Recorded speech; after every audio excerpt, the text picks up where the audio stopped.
Hello friends, I am मोहित और हम start कर रहे हैं क्लास 12th होम साइंस का चैप्टर एट मील प्लानिंग। तो फर्स्ट जो इसका टाइटल है मील प्लानिंग। ओके, तो उससे क्या समझते हैं मील प्लानिंग? मील प्लानिंग मतलब प्लानिंग ऑफ मील्स। किस लिए? हमारे फैमिली मेम्बर्स के लिए।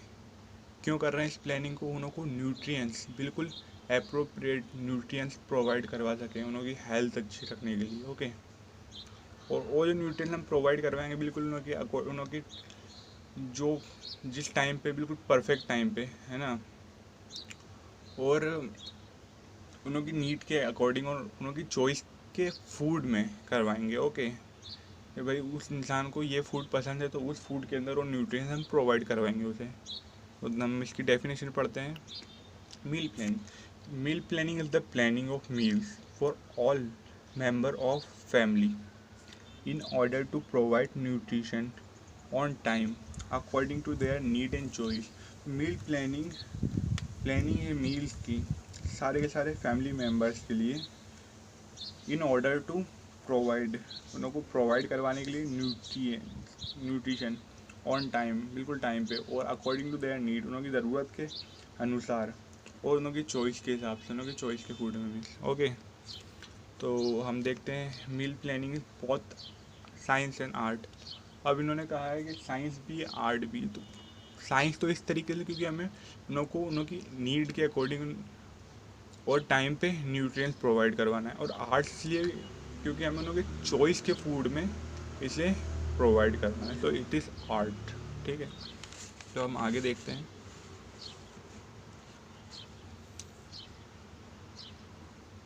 Okay, principles of meal planning. तो सिद्धांत क्या होते हैं मील प्लानिंग के? ठीक है, एक second.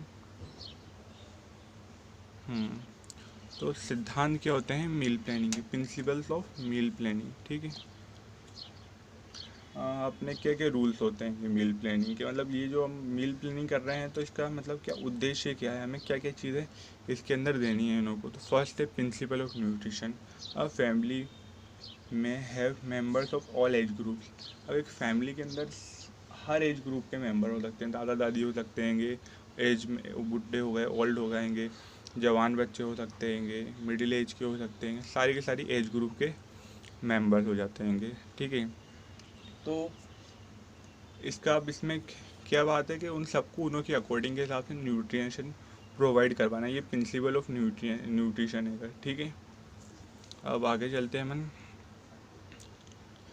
Meal pattern must suit the family. अब क्या होता है, बहुत सारे ना, एक फैमिली है, उनों के ना जो आदमी है उन्हों को सुबह सुबह ऑफिस जाना है उठ के, और डायरेक्ट फिर 2:30 बजे लंच होना है। तो बहुत अच्छा हैवी उन को नाश्ता करना पड़ेगा। तो उस हिसाब से मील पैटर्न सूट करना चाहिए फैमिली को, कि अगर उन लोग के यहाँ सुबह सुबह ऑफिस जाने वाले हैं और टिल लेट लंच होना है तो उन लोगों को सुबह अच्छा ब्रेकफास्ट चाहिए, और दूसरा अगर काम है उन लोगों को 4 टाइम मील्स चाहिए, कि एक तो हल्का सा फूड खा के जाएंगे, फिर 11-12 बजे खाएंगे, फिर 3 बजे खाएंगे, फिर रात को खाएंगे। वो डिफरेंट डिफरेंट काम के हिसाब से, डिफरेंट डिफरेंट फैमिली के हिसाब से अलग अलग पैटर्न होता है, अलग अलग तरीका होता है खाना खाने का। तो no two family have same nutritional need. कोई भी ऐसी फैमिली नहीं होती जिसकी सेम न्यूट्रिशनल नीड होती है, since the difference in the number of member. क्योंकि उनके जो नंबर ऑफ मेंबर होते हैं डिफरेंस होते हैं, उनकी एजेस डिफरेंस होती है, उनकी लाइक्स और डिसलाइक डिफरेंट होती है। और अपार्ट फ्रॉम दिस, इसके अलावा number of meals in a day also differ. Okay, number जो ऑफ मील जो होती है ना दिन की, है ना, जो बताई मैंने 3-4, वो भी डिफर होती है, वो भी डिफरेंट होती है। ठीक है, अब to bring variety in meals. अब हम जैसे रोज़ रोज़ दाल बन रही है, या फिर डेली एक टाइम दाल बनाई जा रही है, तो हम मम्मी से बोलते हैं मम्मी क्या आज भी दाल बना दी? बोर हो जाते हैं हम एक एक मील से। ठीक है, तो ये वेराइटी लाना, विभिन्नता लाना। ठीक है, मील्स में अगर एक टाइम पे इंसान को 2-3 तरीके की सब्जी मिले तो खुश हो जाता है इंसान। तो ये वैरायटी लाना, तो selection of food from different food group. कैसे लाएंगे variety? Different different food group से अपन सिलेक्ट करेंगे फूड, तो ये वैरायटी आ गई। Variety in colour combination, colour combination के अंदर जैसे एक टमाटर की सब्ज़ी बना दी, एक बैगन की सब्ज़ी बना दी, और इस तरीके से अलग अलग सब कलर, तो इससे भी वैरायटी आती है। ठीक है। Yes, then variety in texture. Texture क्या होता है? Soft, liquid and solid. इन तीन तरीके से अपन अगर फूड बनाएंगे अलग अलग, जैसे एक लस्सी रख दिया आपने, खीर रख दी सॉफ्ट के अंदर, सॉलिड में रोटी आ गई, तो ये टेक्सचर के अंदर भी वैरायटी आ जाएगी। Variety in taste and flavour. Taste और फ्लेवर के अंदर भी वैरायटी हो, फ्लेवर डिफरेंट डिफरेंट, कोई एप्पल का, बनाना का, इसका डाल दिया। और टेस्ट के अंदर कोई तीखा है, कोई मीठा है, इस तरीके से टेस्ट के अंदर भी वैरायटी ला सकते हैं। Variety in method of cooking. Method of cooking जैसे है ना, अपने जैसे 11th क्लास के अंदर होम साइंस में पढ़ा था, रोस्ट कर दिया कुछ को स्टूइंग कर दिया, कुछ फूड स्टूइंग से बनाया, कुछ रोस्ट करके बनाया, कुछ फ्राई करके बनाया। इस तरीके से कुकिंग मेथड के अंदर भी वैरायटी ला सकते हैं। इससे ना अट्रैक्टिव हो जाता है फूड, और खाने वाले को लुभाता है। ओके, तो हम आगे देखेंगे। ठीक है। मील शुड प्रोवाइड सेटाइएबल वैल्यू, है ना। सेटाइएबल वैल्यू क्या होती है? ये वैल्यू कि हम खाना खा के हमें ऐसा लग सके कि हमें ना पेट भरा गया हमारा, तो ये सेटाइएबल वैल्यू हैगी। Food which provide satiety and does not cause hunger between two meals is known as satiable food. तो फूड जो कि हमें प्रोवाइड करता है सेटाइटी, और उससे क्या उससे भूख नहीं ख़त्म हो जाती है हमारी। खाना खाने के बाद बहुत सारे होते हैं, अभी भी भूख लग रही है, अभी भूख लग रही है। इस फूड्स को अगर वो ले लें तो है ना, उनकी भूख ख़त्म हो जाती है। ठीक है। Hunger between the two meals is known as satiable food. अब प्रोटीन और fat have higher satiable value as compared to carbohydrate. अब क्या होता है, प्रोटीन के अंदर और फैट के अंदर ज़्यादा हायर सेटाइटी वैल्यू होती है कार्बोहाइड्रेट से कंपेयर करें तो। ओके, तो अगर खाने के अंदर अपन फैट और प्रोटीन अच्छी मात्रा में लेते हैं तो हमें बाद में भूख नहीं लगेगी। और फाइबर जो होता है उसके अंदर भी बहुत अच्छी सेटाइटी वैल्यू होती है। ओके, सलाद खा सकते हैं अपन। ओके, तो to save time, energy and money. अब पाँचवा पॉइंट है अपना, टाइम भी बचे, एनर्जी भी बचे, मनी भी बचे। हमारा एक उद्देश्य ये भी मील प्लानिंग का कि हम टाइम पे फूड उसे प्रोवाइड कर सकें। अब टाइम पे फूड प्रोवाइड करवाना हो तो टाइम बचाना पड़ेगा। ओके, तो हम कुछ ऐसी स्कीम देख लेंगे जिससे टाइम भी बचेगा, एनर्जी भी बचेगी, मनी भी बचेगी। तो time, energy and money can be save by meal planning. Meal planning से कर सकते हैं अपन save. Food can be purchase responsible prices. Food किस पे परचेज करना है? रिस्पॉन्सिबल प्राइसेस पे। Okay,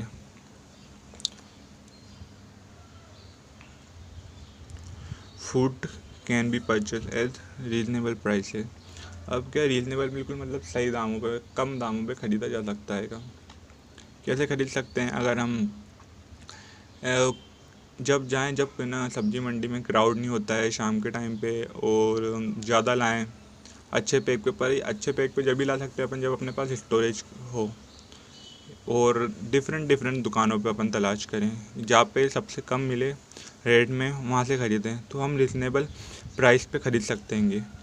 food in a bigger pack cost less.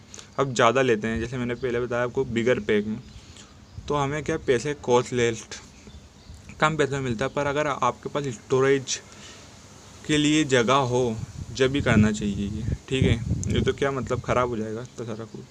Factor affecting meal planning. अब कौन कौन से फैक्टर होते हैं जो अफेक्ट करते हैं, जिस वजह से हम हमारी जो मील प्लानिंग की चॉइस है चेंज होती है। ठीक है, तो economic factor. Society can be divided into 3 categories on the basis of income, lower, middle and high income group.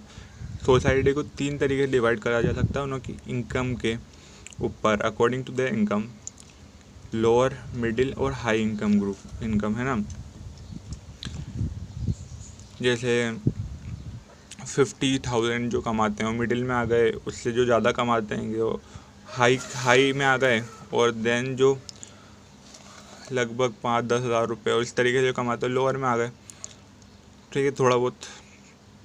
तो इस तरीके से अब जैसे जो हाई इनकम ग्रुप वाले हैंगे वो तो अनसीजन फूड भी खरीद सकते हैं, महंगा दूध दही ये चीज़ें भी खरीद सकते हैं, बट जो लोअर ग्रुप वाले हैं वो ये नहीं खरीद सकते हैं, तो ये फैक्टर अफेक्ट करता है। अब इसमें ये कर सकते हैं अपन, जो लोअर ग्रुप वाले हैं वो थोड़ा सस्ता जो होता है लेकिन वो न्यूट्रिशनेबल भी हो फूड, इस तरीके का फूड अगर ख़रीदे तो काम हो सकता है। लाइक जैसे मूंगफली हुई, न्यूट्रिएंट्स के अंदर ग्राउंड नट्स के बराबर ही होते हैं पर वो चीप प्राइस पे मिलती है, इस तरीके से हम ये कर सकते हैं। तो नेक्स्ट है सीज़न। सीज़न भी अफेक्ट करता है मील प्लानिंग में। With the change in season availability of food stuff and are taste also change. अब वो क्या होता है, जैसे जैसे सीज़न चेंज होता है फूड की जो अवेलेबिलिटी है वो है ना, और हमारा जो टेस्ट वो भी चेंज होता है। कैसे कैसे चेंज होती है अवेलेबिलिटी? इन समर के अंदर, गर्मियों के अंदर bottle gourd, rich guard, pumpkin, टिंडा, बीटर गार्ड, करेला एक्सेट्रा आर इन एबेडेंस। ये बहुत ज़्यादा उगाया जाता है ना, बहुत ज़्यादा क्वांटिटी में होता है, ठीक है। और where is in winter carrot, radish, okay, मूली है ना, टमाटो, पीस मटर, चौलीफ्लावर एक्सेट्रा आर इन एबेडेंस। ये बहुत ज़्यादा रहता है। इस तरीके से अवेलेबिलिटी ऑफ फूड चेंज होती है बाय सीज़न। तो हमें सीजनल फूड खाना चाहिए क्योंकि ये चीप भी होते हैंगे और हमें सूटेबल भी होते हैंगे, ओके। अब नेक्स्ट फैक्टर क्या है? फूड एक्सेप्टेंस, फूड का अपनाना। अब ये कैसे अपनाया जाता है? अब बहुत सारी फैमिली देखी होगी आपने जो नॉन वेजिटेरियन नहीं खाती, बहुत सारी लहसुन नहीं खाती, अदरक नहीं खाती, इस तरीके से ये फूड एक्सेप्टेंस होता है। अलग अलग फैमिली का अलग अलग तरीके का होता है। अभी किसके बेसिस पे होता है? ट्रेडिशनल, रीजनल फूड्स, है ना। ट्रेडिशनल जो मतलब पूर्वजों से आ रहा है, उनके पूर्वज ये नहीं खाते थे वो भी नहीं खाते हैं, बहुत सारे हो भी जाते हैं चेंज। रीजनल, रीजन के हिसाब से साउथ इंडियन ज़्यादा चावल खा रहे हैं, कोस्टल एरिया हैं ज़्यादा है ना मराइन फूड खा रहे हैं, इस तरीके से जैसे मछली और ये होते हैं। रिलीजियस बिलीव्स, रिलीजियस के बिलीव्स हैं, ओके। अब जैसे है ना रिलीजन्स में देखें तो अब आप मुसलमानों में देखोगे जो अपने पिग का जो मीट होता है वो नहीं खाते हैं, है ना। और जो आप क्रिश्चियन के अंदर देखेंगे ये चाव से खाया जाता है, इस तरीके से रिलीजियस बिलीव्स, ओके। अब आगे देखते हैं अपन steps in meal planning, okay. तो क्या क्या स्टेप्स होती हैं मील प्लानिंग के अंदर? To know the nutrition requirement of the family, सबसे पहले न्यूट्रिशन रिक्वायरमेंट देखें फैमिली की। यूज़ ऑफ फूड ग्रुप्स का यूज़ करें, जितने फूड ग्रुप्स होते हैं हम जैसे पिछले चैप्टर में पढ़ेंगे। Use of knowledge of nutritive value of food stuff, और यूज़ करें किसका knowledge? Nutritive value food stuff, कौन से फूड के अंदर कौन सा न्यूट्रिशन है। मेकिंग लिस्ट बनाएं कि आज कौन कौन सा फूड बनाना है, और फिर अगर पहले बना लेंगे तो अपन पहले ले आएंगे, और अगर पहले आ जाएगा तो चीप आएगा, ओके। उसी वक्त अगर कोशिश आएंगे तो हम हड़बड़ी में रहेंगे, नहीं खरीदना और महंगा आ सकता हो। इम्पोर्टेंट ऑफ मील प्लानिंग्स, क्या मतलब एक तरीके से हम देखें तो क्या फ़ायदे हैं मील प्लानिंग करने के? मील प्लानिंग करने के क्या फ़ायदे होते हैं? तो balance diet for all the member of the family, बिल्कुल बैलेंस डाइट मिलेगी सारे के सारे जितने भी फैमिली मेम्बर हैं उनको। Saving of time, money and energy, क्या क्या बचेगा? पैसा ही बचेगा, एनर्जी बचेगी। सेविंग ऑफ फ्यूल, हमारा फ्यूल जैसे गैस होती है ये भी बचेगी। वेराइटी इन मील्स, वैरायटी आएगी, डिफ्रेंशिएशन आएगा, विभिन्नता आएंगी हमारे मील्स के अंदर। कंट्रोल ऑन फूड बजट, और फूड बजट भी कंट्रोल रहेगा, ठीक है। Thank you, have a nice day, subscribe my channel, like my video, thanks to watching my video, okay.